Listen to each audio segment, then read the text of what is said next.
अंकुर जैन गाजियाबाद से पूछ रहे हैं कि भगवान जब कण कण में हैं, फिर मंदिरों को इतना ही महत्व क्यों दिया जाता है?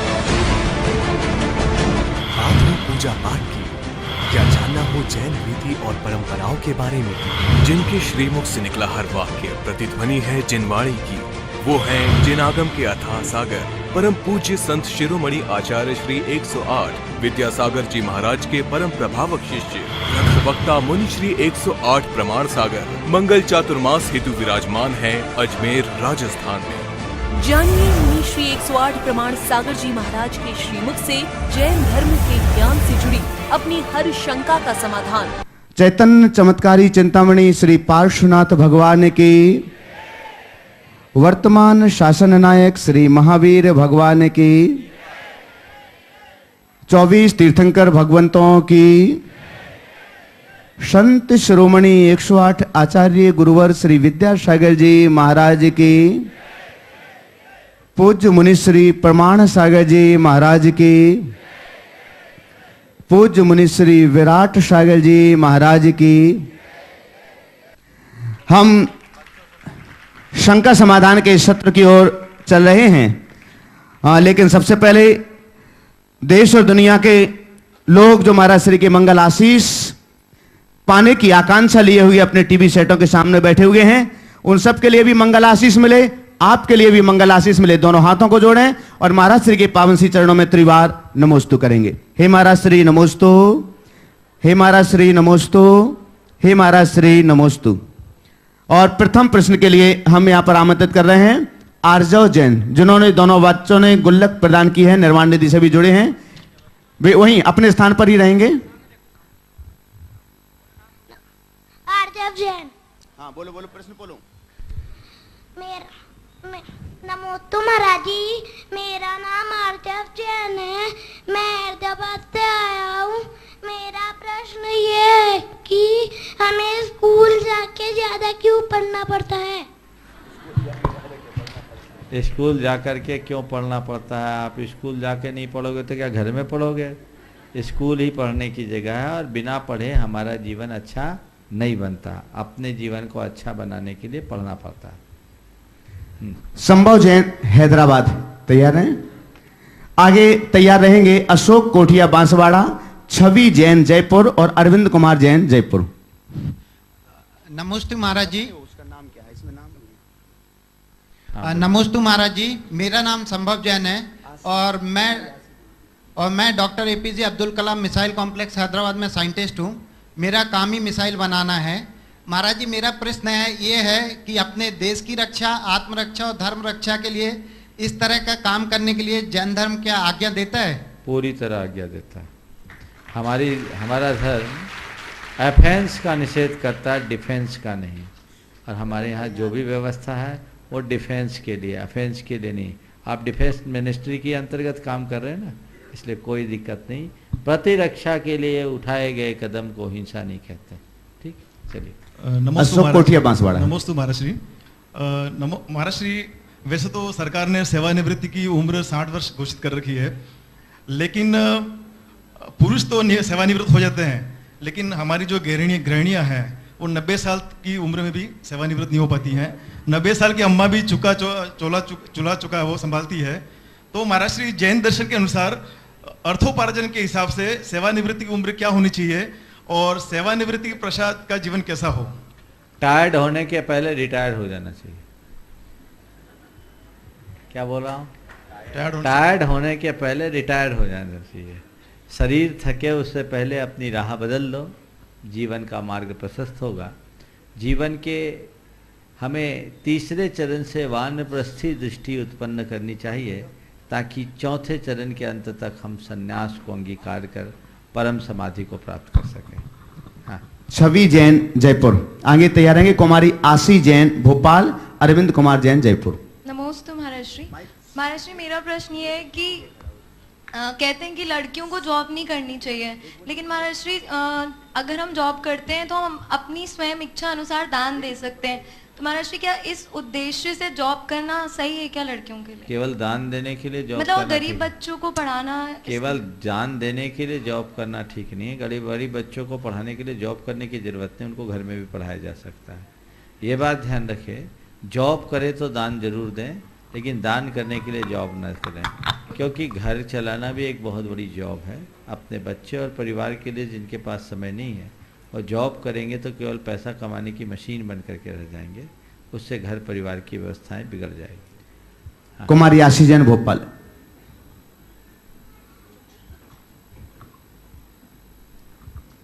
नमोस्तु महाराज जी, मेरा नाम आशीष जैन है, मैं भोपाल से आई हूँ। मेरे दादाजी मुनि श्री विश्वजन सागर जी महाराज की फरवरी में समाधि हुई है। तो मेरा प्रश्न ये है कि हमारे परिवार के सदस्यों का अब आचरण कैसा होना चाहिए? बिल्कुल ऐसा आचरण होना चाहिए कि तुम्हें कहना न पड़े कि तुम्हारे दादाजी मुनि महाराज बने थे, बल्कि ऐसा तुम्हें देख के लगे कि एक ऐसे परिवार के सदस्य हैं जिनके यहाँ से कोई मुनि महाराज बना है। समझ। अरविंद कुमार जैन जयपुर। आगे तैयार रहेंगे श्रीमती अनीता जैन ब्यावर, नरेंद्र कुमार जैन अजमेर और मुस्कान जैन अजमेर। गुरुदेव के चरणों में त्रिवार नमोस्तु हमारा परिवार की तरफ से। गुरुदेव, मेरा प्रश्न भेद विज्ञान से संबंधित है। जैसा कि आप अपने शंका समाधान में बोलते हैं कि आत्मा अलग है, शरीर अलग है, इसको पुष्ट करने के लिए गुरुदेव हमको क्या करना चाहिए? और इसी संबंधित एक मेरा अभी कुछ दिन पहले ऑपरेशन हुआ था, तो उसकी जो पीड़ा थी वो मैं सहन नहीं कर पाया, तो उससे मैं इसको अपना आत्मबल कैसे गुरुदेव और मतलब बढ़ा सकता हूँ? कुछ दिन पहले मैंने अपने प्रवचन में सुबह कहा था, भेद विज्ञान को पुष्ट करने के लिए बार बार भेद विज्ञान की भावना भानी चाहिए। मैं और मेरा शरीर भिन्न भिन्न है, मैं देह से भिन्न आत्मा हूँ, शुद्ध हूँ, देहातीत हूँ, इंद्रियातीत हूँ। इस प्रकार की भावना जब गहराएगी और इसे आप अपने सबकॉन्शियस में फीड कर देंगे तो आपके अंदर की धारणा आ जाएगी। अभी अपने आप को शरीर रूप अनुभव करते आ रहे हैं, एक अवस्था ऐसी आएगी जब हमारे भीतर ये गाढ़ श्रद्धा उत्पन्न हो जाएगी कि नहीं, मैं शरीर में हूँ पर मैं शरीर नहीं हूँ। और जब भेद विज्ञान प्रगाढ़ होता है तो हमारी धारा बदलती है। फिर दूसरा है वैराग्य। जब वैराग्य बढ़ता है भेद विज्ञान के साथ तो शरीर संबंधी पीड़ा हमें प्रभावित नहीं करती। कई बार भेद विज्ञान होने के बाद भी शरीर और अन्य पदार्थों का राग हमारे साथ जुड़ा रहता है, तो वो हमें आकर्षित करता है, प्रभावित कर लेता है। तो राग भी छूटना चाहिए। देहात्म बोध और देहानुराग दोनों अलग अलग चीज़ है। शरीर में आत्मा का अनुभव करना, शरीर को आत्मा मानना देहात्म बोध है, जो मोह की पहचान है, अज्ञान है। और देहानुराग, शरीर के प्रति थोड़ा लगाव जुड़ाव बनाए रखना, ये देहानुराग है। देहानुराग देह की थोड़ी सी भी पीड़ा को हमें सहने नहीं देता, में प्रभावित करता है, विचलित करता है। और देहात्म बोध तो आत्मा को पहचानने ही नहीं देता। तो आत्मज्ञान भेद विज्ञान के साथ वैराग दोनों का संपुट जब हमारे जीवन में होगा तभी हम अपने जीवन का पथ प्रशस्त कर सकेंगे। नमस्ते। श्रीमती अनीता जैन ब्यावर। नमस्ते महाराज जी, मेरा प्रश्न है कि हम डेली पूजा वगैरह करते हैं या स्वाध्याय वगैरह कुछ भी करते हैं, तो इसमें हमारे भविष्यों का क्या उद्देश्य है? पूजा स्वाध्याय आदि का उद्देश्य क्या है? उद्देश्य इसमें हमारा उद्देश्य, हाँ, आप तो करती हैं, आपको भी सोचना चाहिए कि उद्देश्य क्या। अभी तक किस उद्देश्य से करते आई? पहले मैं आपसे ही पूछ लेता हूँ, किसी उद्देश्य से भर के करी कि बिना उद्देश्य के की? उद्देश्य से ही करते हैं। क्या उद्देश्य था आपका? अच्छा भाव मिले आगे भी हमें। हाँ, अच्छा भाव मिले, इस उद्देश्य से करना बहुत अच्छा उद्देश्य नहीं है। मेरा ये भाव अच्छा हो जाए, मेरा जीवन अच्छा हो जाए, मेरे जीवन में पवित्रता हो और भगवान के गुण मेरे भीतर विकसित हो सके, यही हमारी पूजा आराधना का मूल उद्देश्य होना चाहिए। बंदे तद्गुण लब्धे। नरेंद्र कुमार जैन अजमेर। मुनिश्री के चरणों में सादर नमोस्तु नमोस्तु नमोस्तु। महाराज श्री, कुंडलिनी जागरण एक पद्धति है, उसमें कहते हैं कि मूलाधार चक्र से स्वादिष्ठान, मणिपुर और हृदय चक्र, विशुद्धि, दैनाज्ञा चक्र और सहस्त्रार पे जाके सुपर कॉन्शियसनेस समाधि की स्थिति प्राप्त हो जाती है। ऐसे ही महर्षि पतंजलि ने कहा है कि यम, नियम, आसन, प्राणायाम, प्रत्याहार, धारणा, ध्यान और समाधि, वो भी सुपर कॉन्शियसनेस की बात करते हैं। ऐसे ही जैन दर्शन में कहा है कि कसायों को मंद करते करते 13वें गुण स्थान में हम पहुंच जाते हैं तो केवल ज्ञान की उपलब्धि हो जाती है, वो भी सुपर कॉन्शियसनेस ही कहलाता है। मगर महाराज जी, मेरी शंका ये है कि दो दर्शन में वस्त्रधारी व्यक्तियों के लिए सुपर कॉन्शियसनेस बताया गया है, हमारे यहाँ ये कहते हैं कि वीतरागता का बाना ग्रहण करने पर ही हम 13वें गुण स्थान पर जाकर सुपर कॉन्शियसनेस को प्राप्त कर सकते हैं।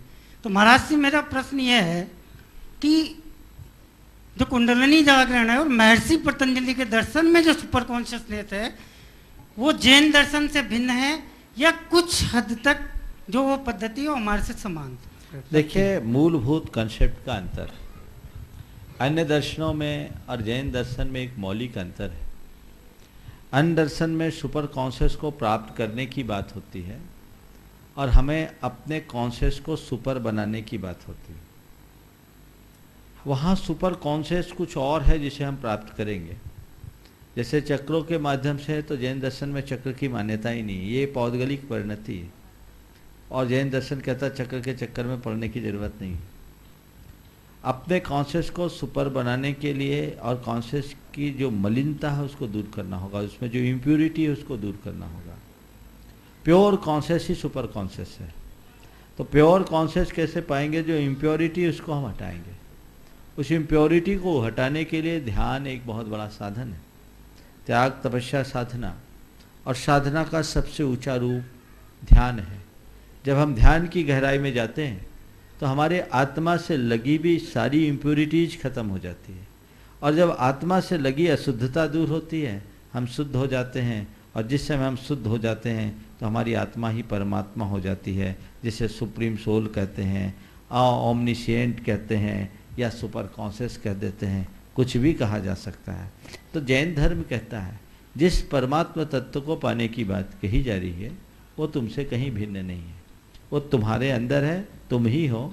तुम्हारे भीतर की अशुद्धि का तुम्हें शोधन करना होगा और वो शोधन केवल साधना से होगा और सर्वश्रेष्ठ साधना है ध्यान, जिससे कर्म की निर्जरा होती है।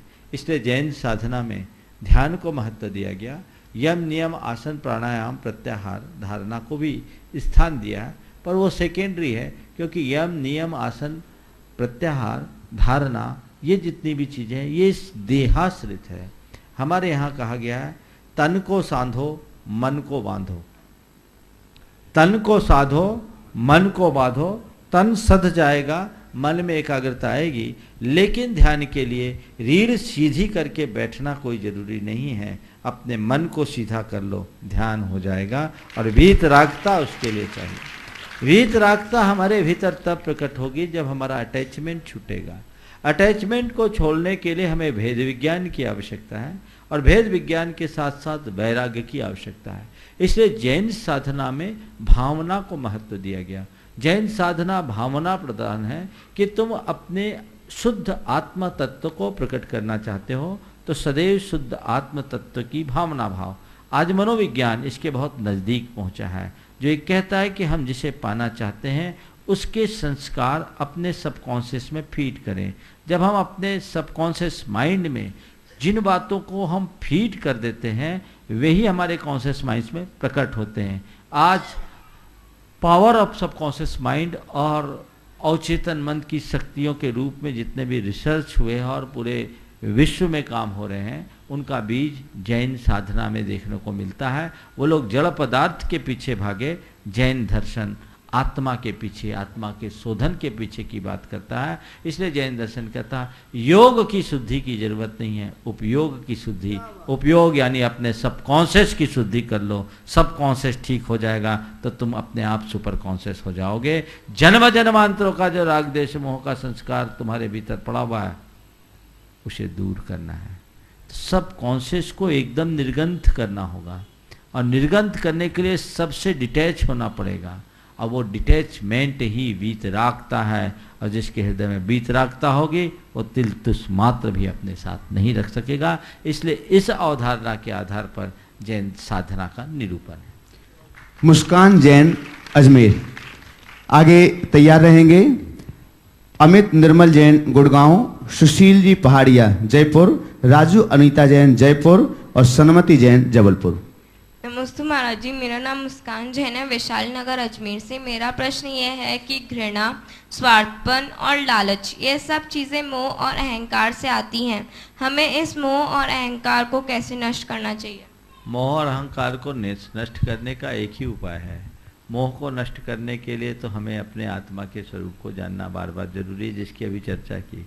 और अहंकार को नष्ट करने के लिए हमें 4 उपायों को अपनाना चाहिए। सबसे पहले तो संसार के सारे संयोगों की नश्वरता को समझना चाहिए। ये समझना चाहिए कि दुनिया में जितनी भी चीज़ें आज है कल रहे न रहे, इसका कोई भरोसा नहीं। दूसरी बात, विनम्रता को अपने जीवन का आदर्श मान करके चलना चाहिए। तीसरी बात, अपने से बड़ों को देखना चाहिए और ये महसूस करना चाहिए कि औरों के आगे मैं क्या हूँ, मैं कुछ भी नहीं हूँ। हमेशा अपने से बड़ों को अगर हम देखेंगे तो हमारे मन में कभी अहंकार उत्पन्न नहीं होगा। और चौथी बात, जहाँ से हमने अपने जीवन की शुरुआत की है उसे कभी नहीं भूलना चाहिए कि मैंने कहाँ से अपनी शुरुआत की, आज कितने भी ऊंचाई को मैंने छू लिया, पर मेरी ओरिजिनलिटी क्या थी, मैं कहाँ से स्टार्ट किया, वो अगर तुम्हें ध्यान में रहेगा कभी अहंकार नहीं पनप पाएगा। अमित निर्मल जैन, गुड़गांव। महाराज जी नमस्तु नमस्तु नमस्तु।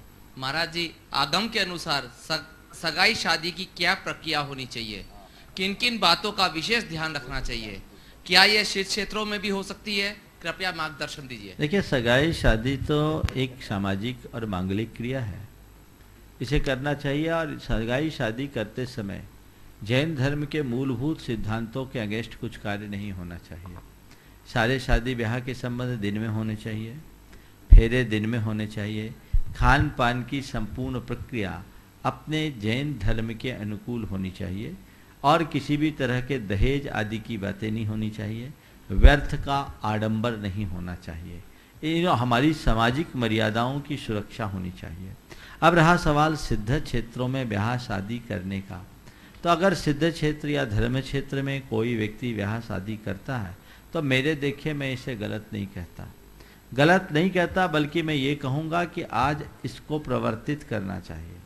होटलों और रिसोर्ट्सों में शादियां करने की अपेक्षा हमें मांगल भवनों में, मांगलिक स्थानों में करना चाहिए, ताकि जहां अनुकूल द्रव्य क्षेत्र का अभाव हो वहां आप विवाह के संस्कार से बंधते हैं तो कोई दोष नहीं, क्योंकि हमारे यहाँ 3 प्रकार की अग्नि की साक्षी पूर्वक सारे मांगलिक संस्कार करने की बात कही गई। जब आप यंत्र की साक्षी में पूरा कार्य करते हैं तो सिद्ध क्षेत्र में करने में कोई दोष नहीं, बल्कि तो मैं कहूँगा कि जितने भी 5 स्टार होटल और रेस्टोरेंट्स हैं, रिसोर्ट्स हैं, वहाँ तो करना ही नहीं चाहिए, क्योंकि वहाँ नॉन वेज भी बनता है। आज आपके यहाँ आपने शादी दिन में की, आपने शादी पूरी तरह शाकाहारी की, पर 2 दिन पहले वहीं मांस पका, अनेक प्राणियों का वध हुआ, उनकी आहें तो उस समय भी वहाँ है। कितनी नेगेटिव एनर्जी है। ऐसी जगह, ऐसी अपवित्र जगह में जीवन का ऐसा मंगलकारी कार्य सपने में नहीं करना चाहिए। और तीर्थ क्षेत्रों में आजकल सारी सुविधाएं हैं, लोग आजकल डिस्टेंस मैरिज को ज़्यादा महत्व देने लगे हैं, तो तीर्थ क्षेत्रों में इस तरह की सारी सुविधाएं विकसित हो गई। मैं तो कहता हूँ तीर्थ क्षेत्र में ब्याह शादी की शुरुआत करो, जहाँ सारी सुविधाएं हैं। और कैसे करो? 3 दिन का आयोजन करो। एक दिन जैसे सम्मेद शिखर जी जैसी जगह में है तो जितने लोग आए एक दिन सबको वंदना कराओ, एक दिन विधान कराओ और फिर फेरे पड़वाओ, देखो कितना आनंद आता है, पुण्यवर्धनी क्रिया होगी। और जितना रुपया तुम कैटरिंग में और होटलों में देते हो उसका आधा भी उस क्षेत्र में लगा दो तो जन्म जन्मांतरों तक नाम बना रहेगा, कभी कोई दिक्कत नहीं होगी, कोई असुविधा नहीं होगी। ये शुरुआत करनी चाहिए और इसकी पहल अगर समाज के संभ्रांत परिवार के लोग करते हैं तो लोग इसका अनुकरण करेंगे और ज़्यादा अच्छा होगा। होटलों में तो लोग अपने कमरों में दुबक करके रह जाते हैं, खास जो फेरे का कार्यक्रम होता है उसमें तो इक्का दुक्का लोग ही बैठते हैं। पर हाँ, तीर्थ क्षेत्रों में, धर्म क्षेत्रों में यदि आप करें तो इन बातों का पूरा ध्यान रख करके करें, ताकि धर्म की हानि ना हो, देव शास्त्र गुरु की असाधना ना हो, अपनी धार्मिक क्रिया और परंपराओं के अनुरूप करे, तो मेरी दृष्टि में इसमें ऐतराज रखने की कोई बात नहीं। श्री सुशील जी पहाड़िया, जयपुर, गुणायतन ट्रस्टी। नमोस्तु गुरुदेव। गुरुदेव, जब इधर गाँव में जाते हैं, पुराने गाँव में, और पुराने साहित्य को, इनको सबको, जैन धर्म को पढ़ते हैं तो पता लगता है कि कितना जैन धर्म का वैभव था। श्रावक कितने सांस्कृतिक, चारित्रिक, आर्थिक रूप से सुदृढ़ थे और कितना अध्यात्म उनके अंदर था, सब कुछ था। एक एक गांव में 1000 घर थे, 20-20, 15-15 मंदिर थे, आज वहाँ 15 लोग नहीं हैं। इसके पीछे यदि कई बार सोचा, चिंतन किया है तो लगा है कि वो लोग ज़्यादातर लोगों का जो नीचे जाना हुआ है, या जो लोग बाग जो धर्म से पथभ्रष्ट हो गए या जैन धर्म के सिद्धांतों पे नहीं चले, इस कारण से आज हालत ये हो गई कि हमारे घर में जब पहले एक कमाता था और 1000 को नौकरी देता था और हम 20 खाते थे, और आज ये है कि बेटा बेटी भी नौकरी कर रहा है। शॉर्ट में पूछो, इतना विस्तार नहीं करो, तो 2 मिनट का प्रश्न हो तो गया। जिस दर्शन ने हमको इतना कुछ दिया, फिर इस दर्शन को छोड़ के लोग बाग दूसरे दर्शनों की तरफ क्यों आकृष्ट हो रहे हैं, इसका क्या कारण? देखिए, ये सब निष्ठा की कमी। जिन लोगों को धर्म की सही समझ होती है और धर्म के प्रति सच्ची निष्ठा होती है, वो कभी किसी से प्रभावित नहीं होते। पुराने ज़माने में लोगों का स्वाध्याय गहरा था, तत्व को समझते थे, धर्म की मर्यादा को, जाति की मर्यादा को, कुल की मर्यादा का पूरा ख्याल रखते थे। आजकल लोग उसकी उपेक्षा करने लगे हैं। उसका ये दुष्परिणाम है कि हमारी सारी सीमाएं नष्ट होने लग रही है। इसलिए हमें चाहिए कि हम लोगों के अंदर की उस सांस्कृतिक निष्ठा को फिर से प्रतिष्ठापित करें, और जब ये हो जाएगी तो जीवन में किसी भी प्रकार की दुविधा नहीं हो सकेगी। राजू अनीता जैन, जयपुर। नमस्ते महाराज जी। महाराज जी, सभी तीर्थंकर भगवान की अपनी एक चालीसा बनी हुई है। महाराज जी, उन चालीसा का एक्चुअली में अपना क्या मतलब है, और वो चालीसा कहते हैं कि 40 दिन पढ़ने के बाद अपने सारे संकट दूर हो जाएंगे। चालीसा मूल रूप से जैन शास्त्रों में कहीं लिखा नहीं गया चालीसा के रूप में। ये पश्चात काल में अर्वाचीन समय में जब विभिन्न धर्मों के लोगों में चालीसा का चलन हुआ, तो हमारे जैन कवियों ने भी 40 बार छंदों के माध्यम से भगवान की स्तुति कर दी। तो 40 छंदों से भगवान की स्तुति करने का नाम चालीसा है। तो यदि कोई 40 छंदों से भगवान की स्तुति करता है तो उसमें कोई हानि नहीं, लेकिन उसके साथ कुछ मन्नतें मनौतियाँ रख दी। नित्य चालीसा पाठ करे 40 दिन, खे सुगंध अपार श्री जिनवर के सामने। क्या है ये जो आप लोग बोलते हैं ना, ये एक प्रकार की मन्नत मनौती की भावना हो गई। यद्यपि भगवान के नाम का स्मरण करने में कोई हानि नहीं है, लेकिन लौकिक उपलब्धियों को लक्ष्य रख करके चालीसा आदि का पाठ करना बहुत प्रशंसनीय नहीं। नमस्ते। सन्मतेन, जबलपुर। नमोस्तु महाराज जी, नमोस्तु महाराज जी, नमोस्तु महाराज जी। महाराज जी, मेरी एक जिज्ञासा है कि कवि, गीतकार, साहित्यकार सरस्वती पुत्र तो होते हैं परंतु लक्ष्मी पुत्र नहीं होते। कृपया शंका का निवारण करें। देखिए, सरस्वती और लक्ष्मी का बैर है, दोनों एक साथ रह नहीं पाती, समझ गए? तो जहाँ विद्या होगी वहाँ लक्ष्मी नहीं। देखो, सरस्वती का वाहन क्या है? सरस्वती का वाहन क्या है? और लक्ष्मी का वाहन क्या है? दुनिया में कहीं हंस और उल्लू को एक जगह देखा है? हंस और उल्लू का जैसे एक साथ मेल नहीं, तो सरस्वती और लक्ष्मी का मेल कहाँ से होगा? समझ गए? कोई एक ही होगा, पर 1000 उल्लू की अपेक्षा एक हंस अच्छा है। आगे तैयार रहेंगे अभिनंदन जैन, भोपाल। आरती पांड्या, कुचामन सिटी। पवन कुसुम जैन, मुंबई। अभिनंदन जैन, भोपाल। नमोस्तु महाराज श्री। मेरी जिज्ञासा पंच समवाय के बारे में है। किसी कार्य के घटित होने में ये 5 बातें किस प्रकार से होती हैं? कृपया किसी उदाहरण के द्वारा इसका समाधान करें। देखिए, आपने जो सवाल किया है बड़ा गूढ़ सवाल है। ये पंच समवाय की चर्चा हमारे यहाँ आती है। नियति, भवितव्य, निमित्त, उपादान और काल, ये 5 को मिला करके काम होता है। ये ऐसा सवाल है जिसको मैं अगर इस सत्र में लूँ तो पूरा सत्र इसमें समर्पित हो जाएगा। मैं कहना चाहूँगा कि इस विषय में बहुत अच्छा विवेचन जिनेंद्र वर्णी ने शांति पथ प्रदर्शन में किया है। आप वहाँ उसका एक अवलोकन कर लें, और मुझसे यदि चर्चा करनी है तो अलग से चर्चा करें। नमस्ते। आरती पांड्या, कुचामन सिटी। ना कोई राह आसान चाहिए, ना ही हमें कोई पहचान चाहिए। एक ही चीज मांगते हैं रोज भगवान से, आप जैसे गुरुवर का इस जन्म से लेकर जन्मों जन्मों तक का साथ चाहिए, जन्मों जन्मों तक का साथ चाहिए। नमस्ते महाराज जी, मेरा नाम आरती पांड्या, मैं कुचामन से। मेरा प्रश्न ये है महाराज जी, जब कोई कहता है कि ये काम इम्पॉसिबल है, ये तुम नहीं कर सकते, और उस काम को करने में जितना मजा आता है उतना किसी भी कार्य को करने में नहीं आता। महाराज जी, मेरे कहने का मतलब ये, जब आप कुचामन में थे तब आपसे कुछ बच्चों ने नियम लिया था कि हम दिन में ही शादी करेंगे और दिन में ही खाना करेंगे, जिसमें से अभी एक लेटेस्ट शादी हुई है जिसका सारा काम समय पर संपन्न हुआ, जिससे इनके जैन भी प्रोत्साहित हुए। पर महाराज जी, कुछ लोग ये बात समझते नहीं है, जो कि उन्हें समझनी चाहिए कि अगर हमारी समाज भी दूसरी समाजों की तरह रात में भोजन स्टार्ट कर देगी तो हमारी समाज और दूसरी समाज में अंतर ही क्या रह जाएगा। पर महाराज जी, आज के बड़े बुजुर्गों नहीं बल्कि युवा वर्ग को समझने वाली बात है, क्योंकि आने वाला कल उनके हाथों में हो। जो भी हो, ऐसे अच्छे कार्यों की शुरुआत हो चुकी है, ये पूरे जैन समाज के लिए गौरव की बात है। तो गुरुवर, हम ऐसे सब कार्यों को कायम कैसे बनाए और लोगों को इसके लिए कैसे इंस्पायर करें? गुरुवर आप बताइए। बिल्कुल ठीक, बहुत अच्छा सवाल इस बच्ची ने किया है, और एक लंबे अंतराल के बाद इसने अपनी याद सबके बीच ताज़ा की है। बहुत अच्छी बात है। हमें चाहिए कि हम लोगों को कैसे इंस्पायर करें। वस्तुतः जब तक हमारे मन में हमारे धर्म के प्रति सच्ची लगन और निष्ठा नहीं होती, तब तक हम ऐसा नहीं कर सकते। लोगों के हृदय में जैनत्व का गौरव क्या है, ये बैठना चाहिए। जैन धर्म, अहिंसा और संस्कारों को हम जब तक प्रमुखता नहीं देंगे, तब तक हमारे जीवन में बदलाव नहीं आएगा।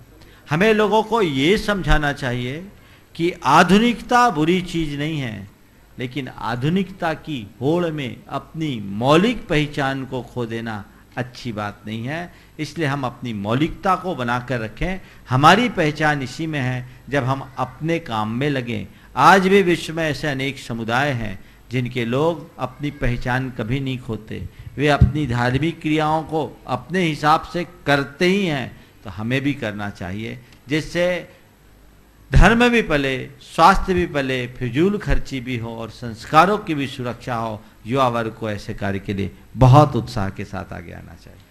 पवन कुसुम जैन मुंबई से हमारे बीच हैं। बंधु, हम आपके लिए बतला दें, आचार्य भगवान का जो अभियान है वर्तमान में हथकरघा के लिए, इन्होंने मुंबई में एक बहुत बड़ी शाखा चलाते हैं। इसी तरफ आ जाए कुसुम जी भी, बहुत बड़ी शाखा चलाते हैं। अभी ये आचार्य भगवान के पास से आ रहे हैं और इन्होंने अपने लाखों का जो फर्नीचर था उसको भी अलग करके एक जगह बनाई। कुछ छोटी सी कीमत पर वो सारा फर्नीचर बेच करके सारा प्रबंध किया और हथकरघा से तैयार है। अभी भी ये इन्होंने जैसे बताया, जो शर्ट पहने हुए हैं, मात्र 10 दिन के अंदर इसको बना करके शर्ट इन्होंने पहनी हुई है। और आचार्य जी ने जो कहा है कि बीना बारा और अन्य स्थानों पर तो बड़ा हथकरघा का स्थान है ही, लेकिन मुंबई एक सबसे बड़ा केंद्र बनने जा रहा है हथकरघा का, और उसको आप संचालित करते हैं। पवन जैन, कुसुम जैन। नमोस्तु महाराज जी, नमोस्तु महाराज जी, नमोस्तु। आम धारणा ऐसी है कि हथकरघा में खादी का और खद्दर का कपड़ा बनता है और गांव खेड़े में बनने वाली चीज़ है। पर आचार्य श्री की दृष्टि जब इस ओर पड़ी तो आपको ये जानकर बहुत प्रसन्नता होगी कि आप लोग जो लीलन की साड़ी और लीलन के शर्ट पहनते हैं वो इस हथकरघा से बनेंगे। उसका पहला उदाहरण हमारे यहाँ जो भैया सुलभ भैया आए हैं, उन्होंने सबसे पहले बोला कि पवन भैया, अपन बम्बई में काम चालू कर रहे हैं तो अपने को मूल्यवान कपड़ा ही बनाना है। और मात्र 10 दिन में, अभी तो मशीनें पूरी भी चालू नहीं हुई है, उन्होंने ये शर्ट बनाकर हमको दिया और हम आचार्य भगवान के पास गए। आचार्य भगवान ने इतनी प्रसन्नता से हमको आशीर्वाद दिया कि यही शायद उनका सपना है कि घर घर में खादी, ये जो हथकरघा के प्रोडक्ट जाएं। खाली 1 मिनट में मैं आपको बोलता हूँ, हर एक व्यक्ति इससे जुड़ सकता है। कौन कैसे जुड़े? देखो, बनाने वाले हैं वो परोपकार का काम कर रहे हैं, जिनको व्यवसाय करना है वो व्यवसाय कर रहा है। आप लोग ये कपड़ा खरीदें तो वो लोगों को रोजगार मिलेगा। और गुरुदेव का ऐसा सपना है कि अगर सक्रिय सम्यक दर्शन करना है, व्रती ब्रह्मचारियों को इस कार्य में लगाया है, जो घर बार छोड़े मुनि दीक्षा के लिए, उनको आचार्य श्री ने ऐसा फरमाया है कि आपको अगर सक्रिय सम्यक दर्शन करना है तो वात्सल्य अंग की प्रभावना आप मंदिर में जाकर नहीं कर सकते हैं और आपको बाहर आना पड़ेगा और समाज का में वात्सल्य दिखाना पड़ेगा। और आचार्य श्री की यही सोच है कि अधिक से अधिक परिवार जो रोजगार से वंचित हैं उनको रोजगार मिले। और इस योजना में 300 रुपया प्रतिदिन सबको दिया जा रहा है, पहले दिन से दिया जा रहा है, वो चाहे वो प्रशिक्षित है या नहीं है। और ये जो कपड़ा बन रहा है, इस कपड़े की सबसे बड़ी विशेषता है कि ये एयर वेंट सबसे अच्छा है। आपके चर्म रोग जितने भी हैं सारे इससे स्वतः दूर हो जाएंगे। वो दिन ज़्यादा दूर नहीं है जब डॉक्टर लोग ये बोलेंगे कि सात्विक भोजन के साथ आप सात्विक कपड़ा पहनो। ये शुरुआत हमारे गुरुदेव ने की है, उनकी दूरदृष्टिता का हम सब सहभागी बने और घर घर ये हथकरघा का प्रोडक्ट पहुंचे, इसी मंगल भावना के साथ। महाराज जी, एक छोटा सा प्रश्न है कि मन, श्रद्धा गुण और ज्ञान, मन अमूर्तिक को विषय बनाता है और मन से क्या आत्मा का ससंवेदन होता है, उसमें मन का क्या रोल है? देखिए, मन मूर्त अमूर्त सबको अपना विषय बनाता है, लेकिन सब पर्यायों को अपना विषय नहीं बनाता। मन के ही माध्यम से हम आत्मा तक पहुंचते हैं। हमारे यहाँ शास्त्रों में से स्वसंवेदन प्रत्यक्ष या मानस प्रत्यक्ष का है, जो भाव श्रुतात्मक होता है। यही हमारी आत्मानुभूति का आधार बनता है। इसलिए मन हमारी साधना का एक बहुत बड़ा अंग है। मन को मोड़कर साधना के पथ पर लगना और ध्यान के बल पर मन को मड़ोड़ना, यही हमारी साधना की उपलब्धि है। इसलिए मन को उसी तरीके से दौड़ना चाहिए, मोड़ना चाहिए। और क्या पूछा था आपने? श्रद्धा गुण और ज्ञान गुण। मन को, श्रद्धा हमारे अंदर है, हमारा मन श्रद्धा से प्रभावित होता है, और ज्ञान भी हमारे मन से प्रभावित होता है। तो हमारी जैसी श्रद्धा होती है, मन उस तरीके से होता है और उसी अनुरूप ज्ञान काम करता है। ये तीनों एक दूसरे से जुड़े हुए हैं। मन के परिवर्तन से हम अपनी श्रद्धा को भी परिवर्तित कर सकते हैं और अपने ज्ञान में भी निखार ला सकते हैं।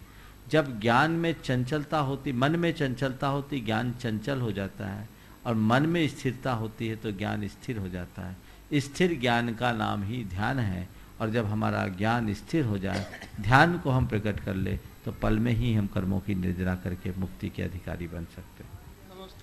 नमोस्तु महाराज जी, मेरा प्रश्न है, चरणानी योग के अनुसार सम्यक दर्शन के 4 प्रत्यय प्रशम, संवेग, अनुकंपा और आस्तिक्व है, तो उसमें से आस्तिक्व का क्या भाव और स्वरूप है? आस्तिक का बड़ा व्यापक शब्द है। आस्तिक का सीधा सीधा अर्थ है आस्तिक होना, आस्तिकपना होना, यानी आत्मा, पुनर्जन्म, कर्म, लोक, परलोक, इन पर विश्वास करना, ये आस्तिक का व्यवहारिक रूप है। वस्तुतः आस्तिक का व्यापक अर्थ अपनी तरह संसार के हर प्राणी के अस्तित्व को स्वीकार करना और हर प्राणी के प्रति संवेदनशील बनकर करुणाशील बनना, यही आस्तिक अंग का एक सबसे अच्छा उदाहरण है। मेरा आप दोनों दंपति को बहुत आशीर्वाद कि गुरुदेव के मिशन को आपने बॉम्बे जैसी जगह में बढ़ाने का उपक्रम किया है। लोगों को प्रेरणा लेनी चाहिए। ये हमारी गुरुदेव की बड़ी दिव्य दृष्टि है। जो इस तरह का काम करने जा रहे हैं, वो एक राष्ट्र के निर्माण का काम है। वो भारत को भारत के मॉडल के साथ भारत बनाना चाहते हैं, और इसमें यदि सब लोग हाथ लगा दें तो वो दिन दूर नहीं जब भारत अपने भारत को स्वरूप को प्राप्त कर सके और आप अपने भारतीय होने का पूरी तरह गर्व कर सकें।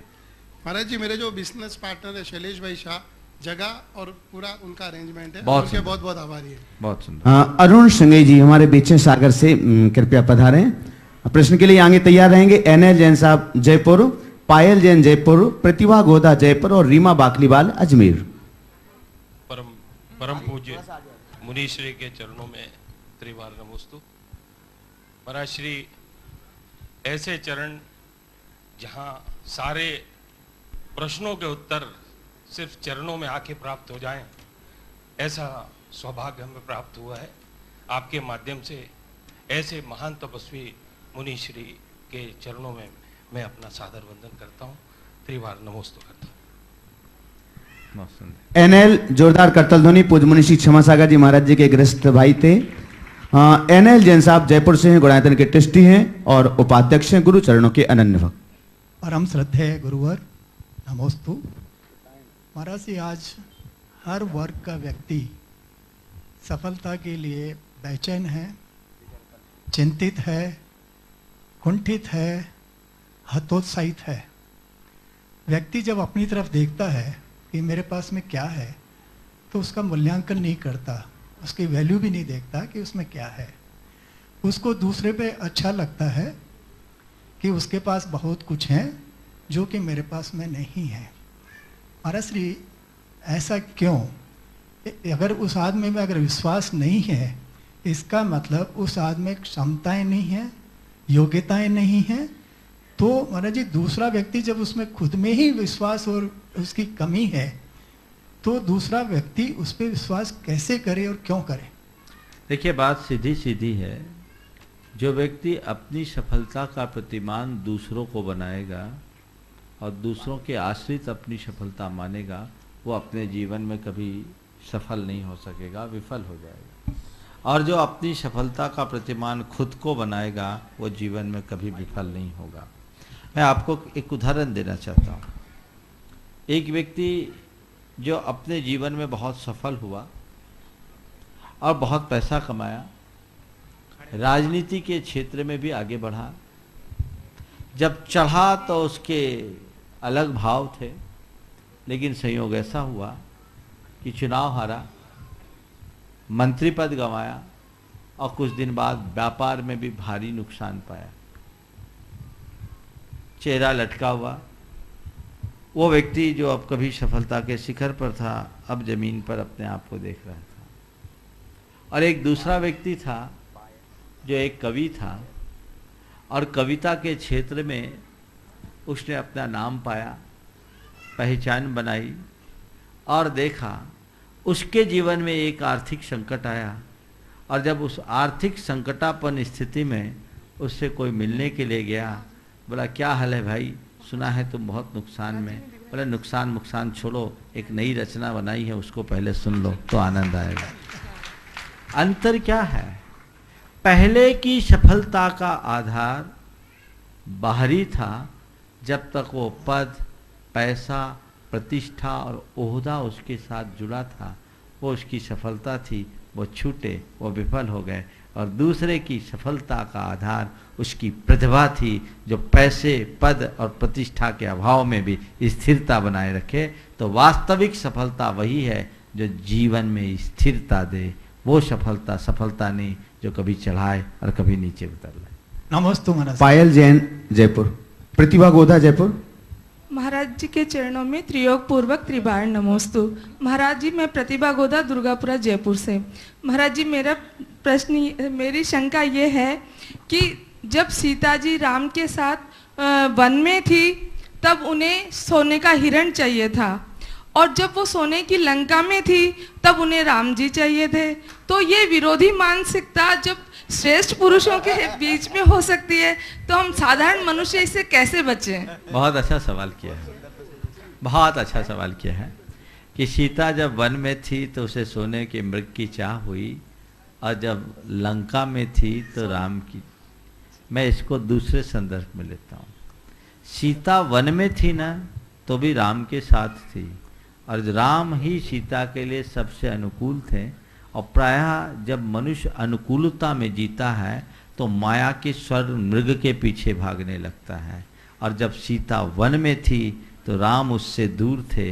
राम नहीं, आराम नहीं, प्रतिकूलता थी। और जब मनुष्य प्रतिकूलता में जीता है तो केवल भगवान को याद करता है। इसलिए उनने वन में मृग को याद किया तो लंका में राम को याद किया, ऐसा समझना चाहिए।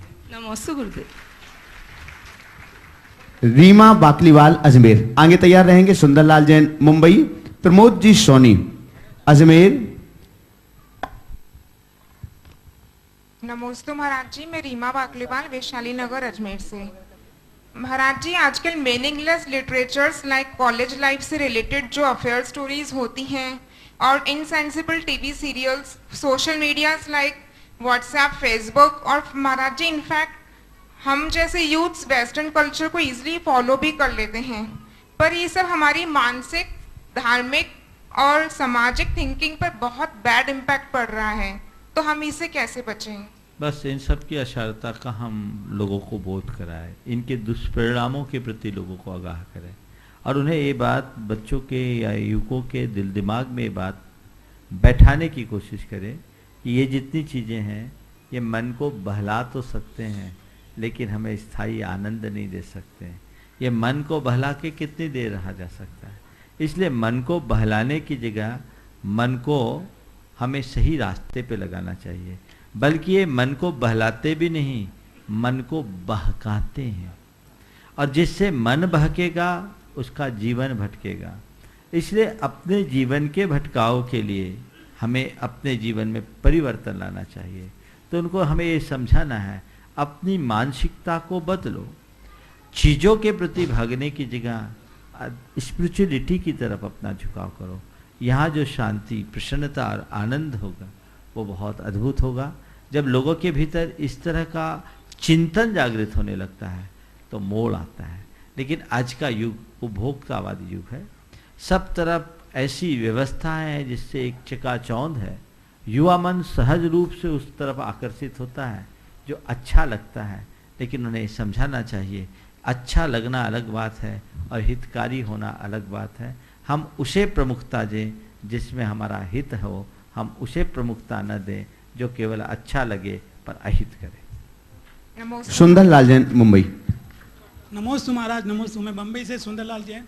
मेरा प्रश्न है, शंका महाराज जी, तीर्थंकर भगवान का क्या चक्रवर्ती के कभी आहार हुआ घर पर? तीर्थंकर भगवंतों का चक्रवर्ती के आहार हुआ या नहीं हुआ, आगम में ऐसा देखने को तो नहीं मिला, लेकिन होने में कोई हानि नहीं। भविष्य में हो सकता है, होने में क्या दिक्कत है? प्रमोद सोनी, अध्यक्ष धर्म प्रभावना समिति, ऐसा कहीं अजमेर। निषेध तो किया नहीं गया कि तीर्थंकर चक्रवर्ती के घर नहीं जाएंगे। हाँ, हम जैसे मुनियों को राजपिंड ग्रहण करने का निषेध है, हम लोग चक्रवर्तियों के यहाँ नहीं जाएंगे। शास्त्रों में इसके कुछ कारण हैं, मैं अलग से बताऊंगा। अतीत में कुछ ऐसी घटनाएं हुई जहां छद्म साधुओं ने दिगंबर साधु का रूप धारण कर राजाओं के रणवास में प्रवेश किया और वहां ओछी हरकतें की। राजा कुपित हुआ, उसके कारण हजारों हजार दिगंबर मुनियों को सूली पर चढ़ना पड़ा। इसलिए हमारे यहाँ शास्त्र में व्यवस्था बना दी कि जैन मुनि राजपिंड ग्रहण नहीं करेगा, तो यदि कोई राजा के यहाँ पिंड ग्रहण करने के लिए जाता है तो वो जैन मुनि नहीं है। इससे जैन मुनियों की सुरक्षा हो गई, शायद इसलिए ऐसा किया। नमोस्तु महाराज जी। महाराज जी, एक भारत की प्रमुख जैन पत्रिका के संपादकीय में अभी छपा कि यज्ञोपवीत संस्कार और मुंडन संस्कार जैनियों के महत्वपूर्ण संस्कार हैं, हर जैनी के ऊपर होने चाहिए। और दक्षिण भारत में ये परंपरा अभी भी है और उत्तर भारत में इसका पंडितों और मुनियों ने बहुत विरोध किया, इसलिए ये लुप्त हो गई। महाराज जी, हमने ये नाम सनातन धर्म में तो सुने थे, मगर हमारे यहाँ पर हमारे धर्म में हमने आज तक कभी ये सुना नहीं। जरा सा ये जरूर सुना कि जयपुर आदि जगह के अंदर ये थोड़ा रिवाज है कि कभी कभी कुछ परिवारों में बच्चों को पहला मुंडन कराने के लिए महावीर जी ले जाते हैं। इसके अलावा ये क्या संस्कार हैं इसमें, मतलब जैनियों से मैं नहीं समझता कि हम जैनी कभी भी कोई इस बारे में कोई फॉलो करते हैं। इसमें क्या स्थिति है, ये क्या संस्कार? देखिए, यज्ञोपवीत और मुंडन दोनों संस्कारों का हमारे शास्त्रों में उल्लेख तो मिलता है। आदि पुराण में इसका वर्णन है, अन्य स्थानों में भी यज्ञोपवीत का वर्णन है। लेकिन आदि पुराण में यज्ञोपवीत आदि की चर्चा करने के बाद थोड़ा आगे जाकर के भगवान ने यही कहा कि यही जैन धर्म के नाश का कारण बनेगा। भरत चक्रवर्ती ने इस संस्कारों का प्रवर्तन किया था, और जब भरत चक्रवर्ती ने भगवान ऋषभदेव से इन सब की बातों को कहा तो भगवान ने कहा आगे चल करके यही जैन धर्म के हानि का कारण बनेगा। यज्ञोपवीत को एक व्रत के चिन्ह के रूप में जाना जाता है, लेकिन आचार्य वीरसेन महाराज जो आचार्य जिनसेन के गुरु थे, उन्होंने यज्ञोपवीत के लिए ब्राह्मणों का प्रतीक बताया, और उन्होंने धवला में एक जगह लिखा कंठ सूत्रवादिना, जो कंठ में सूत रखे यानी जो जनेऊ रखे वो ब्राह्मण है, जैन नहीं। तो जैन धर्म में यज्ञोपवीत का यदि विधान भी है तो ये जरूरी नहीं कि यज्ञोपवीत पहने ही। ये कोई यज्ञोपवीत डाल लेने मात्र से हम श्रावक बनेंगे, ये बात ठीक नहीं। क्योंकि अगर हम श्रावक पने का आधार यज्ञोपवीत को मानेंगे तो यज्ञोपवीत केवल पुरुषों में होता है, स्त्रियों में तो होता नहीं। तो स्त्रियां श्राविका नहीं कहला पाएगी, वो व्रती नहीं कहला पाएगी। एक व्यवस्था है जिसमें उपनय संस्कार के रूप में, मौजी बंधन संस्कार के रूप में इन संस्कारों का प्रवर्तन किया गया। और मद्य मांस मधु का त्याग, पंच उदंबर फलों का त्याग अगर कोई करते हैं तो यज्ञोपवीत पहनने से कोई धर्म की हानि नहीं है, पर यज्ञोपवीत पहनने पर ही धर्म होगा ये मान्यता गलत है। हमसे पूछो या हमारे गुरुदेव से पूछो तो क्या है, ना हम लोग पहनाते हैं न उतरवाते हैं। हमारे बाबा जी बहुत सालों से पहने हुए हैं, कहते शिव सागर जी ने हमें पहनाया था, पहने तो पहने रहो, ना हम पहनाएंगे न उतारेंगे। पर ये मान्यता कि ये सूत की 3 लड़ियां डालेंगे तभी मेरा रत्नत्रय होगा, गलत है। मेरा रत्नत्रय मेरे व्रत और संकल्प से होगा।